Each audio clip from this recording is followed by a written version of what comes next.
দর্শক, আমরা এবার রাজধানীর আগারগাঁওয়ে নির্বাচন ভবনে যেতে চাই। সেখানে আছেন আমাদের সহকর্মী লাভলি বিথি। বিথি, ভোটের হার নিয়ে ইসি সবশেষ কি আপডেট জানালো? ফলাফল আসতে শুরু করেছে কিনা?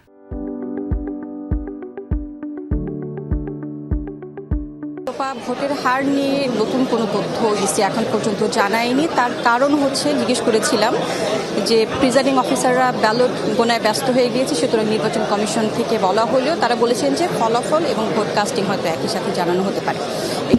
একটি বিষয়। তবে আমরা যদি পূর্ববর্তী নির্বাচন এবং আজকের ভোট কাস্টিংয়ের বিষয়টি যদি একটু বিশ্লেষণ করি, তাহলে আমরা কিন্তু দেখি যে শুরুর দিকে 4.5 ঘন্টায় 32% একটু বেশি ছিল এবং পরের 2 ঘন্টায় 15% একটু বেশি ছিল। তার মানে মাঝখানে যে সময়টা থাকে সেই সময়টা কিন্তু একটু ভাটা থাকে, ভোটারের ক্ষেত্রে ভোট একটু ভাটা থাকে। তার মানে হচ্ছে এরপরে বিকেলের দিকে সেই ভোটারের কাস্টিংটা কিন্তু আরেকটু বাড়তে থাকে, অর্থাৎ সব মিলিয়ে সর্বসকল হয়তো 65%-এর আশেপাশে ভোট কাস্টিং হবে, এরকম আমরা ধরে নিতে পারি। এটা আসলে আমাদের হিসেব বলছে, নিশ্চিত করে আমরা আর কিছু সময় অপেক্ষা করতে হতে পারি। আরেকটি বিষয় হচ্ছে ঢাকা ভোট রেজাল্ট আসতে শুরু করেছে কিনা। যেহেতু এবার নির্বাচনটি বেশ কয়েকটি দিক দিয়ে কিন্তু একদম ভিন্ন। একটি হচ্ছে যে গণভোট হচ্ছে একসাথে, সে সাথে এবারই প্রথম পোস্টাল ব্যালটের ভোট গ্রহণ শুরু হয়েছে। তার মানে সংসদ নির্বাচনে ভোট গণনার পাশাপাশি একটি অংশ গণভোটের গণনা করছে এবং একটি অংশ প্রায় 15,000 কর্মকর্তাকে রাখা হয়েছে পোস্টাল ব্যালট কাউন্ট করার জন্য। এখন পর্যন্ত রিটার্নিং অফিসারের কাছে 10,73,000-এর কিছু বেশি পোস্টাল ব্যালট এসেছে।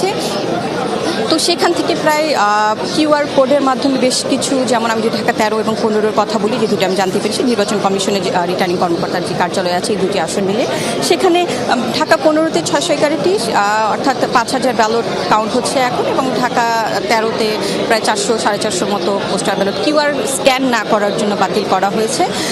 তার মানে এখানে প্রায় 3,500-এর মতো পোস্টাল ব্যালটে কাউন্ট চলছে।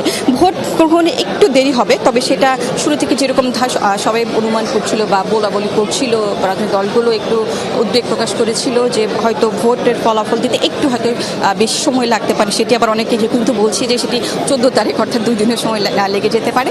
কিন্তু এখানে একটি বিষয় যদি আমরা বিশ্লেষণ করি, তার কারণ জাতীয় সংসদ নির্বাচনে যে ভোট গণনা হচ্ছে, সেই ভোট গণনার জন্য কিন্তু 1 সেট মানুষ আছে, গণভোটের জন্য কিন্তু 1 সেট মানুষ আছে, এবং পোস্টাল ব্যালটের জন্য এবং অ্যাট আ টাইম কিন্তু সেই কাউন্টগুলো চলছে।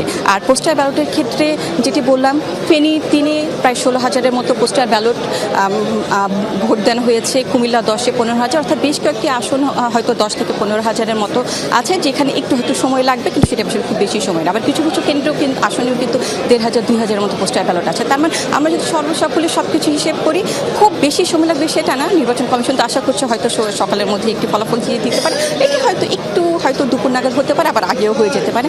তবে সবকিছু নির্ভর করছে কতক্ষণে পোস্টাল ব্যালটের কাউন্ট শেষ হয়। তবে আশা করছি যে যতটা সময় ধারণা করা ছিল তত সময় লাগবে না। মানে যতটা সময় লাগবে ভেবেছিলাম ততটা লাগবে না। বিথি, আপনাকে ধন্যবাদ আমাদের সাথে যোগ দেওয়ার জন্য।